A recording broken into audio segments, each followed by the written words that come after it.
Drop an oil pan to get some metal shavings out on an Ecotech engine. All your Ecotech aluminum pans will look pretty much the same. This is what you'll need: an E20 socket. There's your E20, a 15, a 13 extender, 13 ratcheting wrench, oil pan, and a ratchet or impact. Don't forget a little nicotine too. Not all of them are gonna have this exhaust bracket right here. Those are your 15 mils. And then you've got one bolt that's kind of a pain behind the AC compressor. So we gotta take these 3 bolts out of the AC compressor and move it backwards a little. And this shit ain't fair to me. You think about the past too much, you get depressed with spite. Today's the first day of the rest of your life. When I worry about my future, it causes anxiety. I'm writing rhymes in my diary to see what's inside of me, like an MRI would be.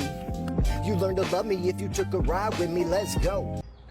And that's oil pan drop, 20 minutes. Now I do have the front motor mount loose end, front top. And that's why I had to use the jack it up and down because it was too far down. But yeah, you get a lot more room, you know, by finagling the engine, putting it where you want.